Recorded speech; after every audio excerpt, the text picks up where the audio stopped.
all for joining us to our second annual Thanksgiving liquid dinner. As you can see, we expanded it just a little bit for those of you who were here last year, but this is as big as we're ever going to get with this event. And we want to keep it nice and small and intimate for good reason. We actually never advertised this event this year because we wanted a certain group of people to be here. And that's all of you around the table now. So thank you all for being a really intimate part of the Moo-Duck family, and we appreciate everything you do. And this is going to be fun tonight. We got 4 beers, maybe an extra 5th beer for fun. And as it is described, we will be mimicking Thanksgiving dinner. There will be 4 courses. I will introduce each beer along the way. And the other reason I really like this event, for me as a brewer, you know, it gives me a chance to kind of reach outside the box a little bit and just do some wacky stuff and see what happens. Where I don't have as much freedom as that, although we do some with our Friday small batches. But so it's fun for me as a brewer. It's a good experiment, and I appreciate that. So we're going to get started with the first course.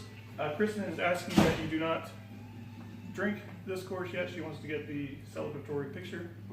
So she will be on this end when you get your beer, and she gives you the okay, hold up your beer, give a nice little cheers, and we'll get started. So as you can tell probably by the color here on this one, this is cranberry course. For those of you who were here last year, this is a little bit different than last year. We're going to set right here, grab one, and just start passing the beers. Probably be easy. So this is a cranberry gosa. Gosa is becoming a very popular style in the craft beer world. If you would have said Gosa 5 years ago, there probably would be hardly anybody who would ever know where it was. Don't drink it yet. I get 2 of them. Oh, you have to pass down. We need 2. One more? Do you have 2? I need 1. Hold on, keep passing them down. Are you guys good over that way? So the Gosa style No? Oh.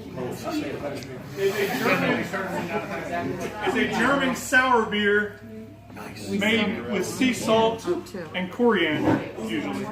So we've done a little twist off of that.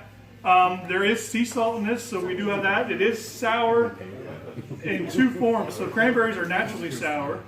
So you get some sourness from the cranberries themselves. And then the other way it's soured is in the mash process. So we actually use some what's called acidulated malt.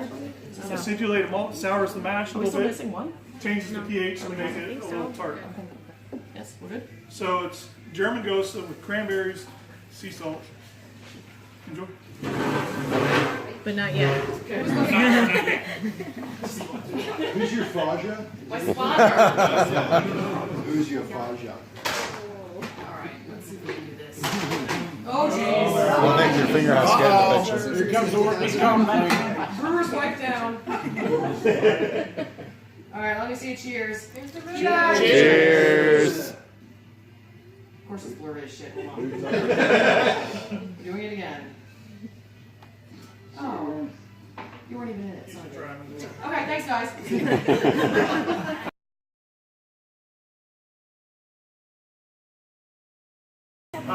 Second course. Our second course is stuffing. For the stuffing round, we have a nice base brown ale, and to that I enhanced it with some sage and some celery. Oh, there you go. This one, for those of you here last year, doesn't measure too far away, but I did do one other thing that I thought was really cool. It's the first time I've done anything like this. So we have panini sandwiches here. When we're using the bread for the sandwiches, you have the ends you don't know what to do with. So I saved them, let them get crunchy, like you would for stuffing. And then I actually used those pieces, cut them up real small, and put them in my mash. So we have mashed actual stuffing with the celery stuff this round. Nice. Up to like 5.5%, 2%. We're gonna actually build as we go. What was the first one? 4. And then you must have gotten tired of it or something.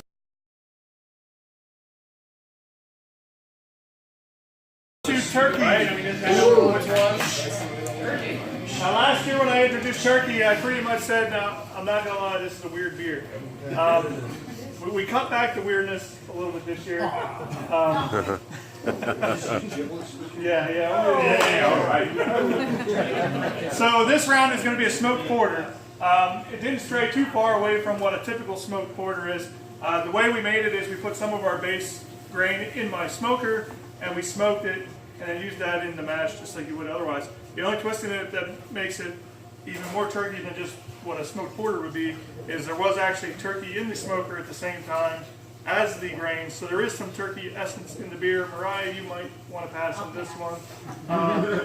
If any other people are vegetarians, you might want to pass on this one. So the turkey was above the grain, so there was some dripping onto the grain, which is how we get even a little bit more turkey flavor into this one.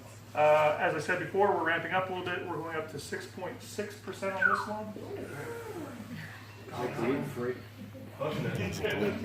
So what happens to the turkey when you're done? Actually, last night we ate my macaroni and cheese I made. Nice. Yeah. Little turkey pucks. It tastes like hot dogs. Yeah, it's no turkey in that tastes like nothing. There's really good hot dogs here, by the way.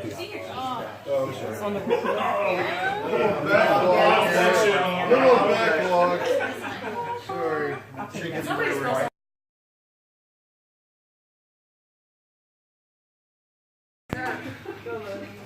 So for our dessert course, we have an apple pie beer. Ooh. The background of this beer in the mash, we used a couple of grains that are known to give kind of some bready, crusty type flavors to them. So they're in the mash. Style of this, it's almost impossible to put a word on because it's kind of a little bit combination of a bunch of different. So there's some Belgian yeast in it. There's some apple cider in it. There's some pie spices in it. And we ramped her up to about 10%. Nice.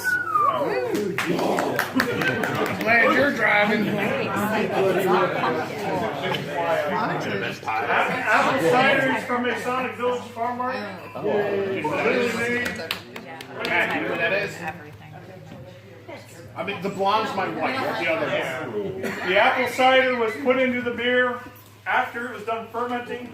If we would have added it before that, the yeast would have ate it, and we wouldn't have had any of that sweetness we expect. Cocoa to the pound, otherwise known as John Wayne Gacy.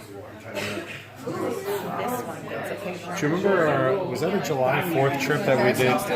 We did all those courses and ended up in Philly. Oh, we've done them. They were some really intense.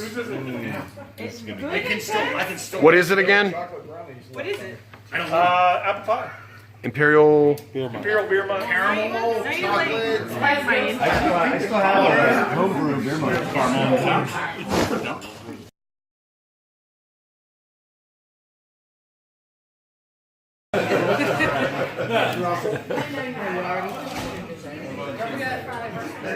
Okay, so a couple of just things as we're finishing up. We are going to stay open for a little bit at least. If you want to have another beer, feel free to go up and pay the lady, and you can have whatever you want. Get out. We gotta cook a turkey tonight. I am going home and firing up our smoker again tonight and cooking the turkey, so we don't want to stay here too late, but we'll definitely hang out for a little bit.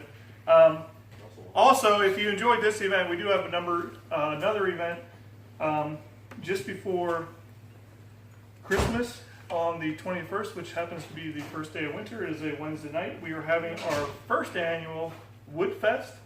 So if you like barrel-aged beers, there will be a whole slew of them on that night. Some of your favorites that you've had already, so King's Lava will probably be gone, but back on by that point. The Sticky Nuts Bourbon Barrel, if you remember that beer, will be back on. The Isosceles Triple that was in the Cherry Wine Barrel will be back on. The Pops Cherry Wine Bourbon Barrel beer will be back on. So all those good beers that we've had, plus a couple of small batches that I kind of got in the works to see what they do will be on that night. So that's the 21st. It's not ticketed. That's not ticketed. We'll just be open that night. But it should be a really fun night to come and get a bunch of bourbon barrel beers, celebrate Christmas, holiday, and the first day of winter all in fun. Get here. Winter solstice. Yeah. I don't know. Are we doing like regular hours?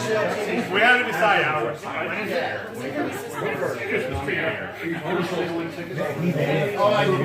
Really? Yeah.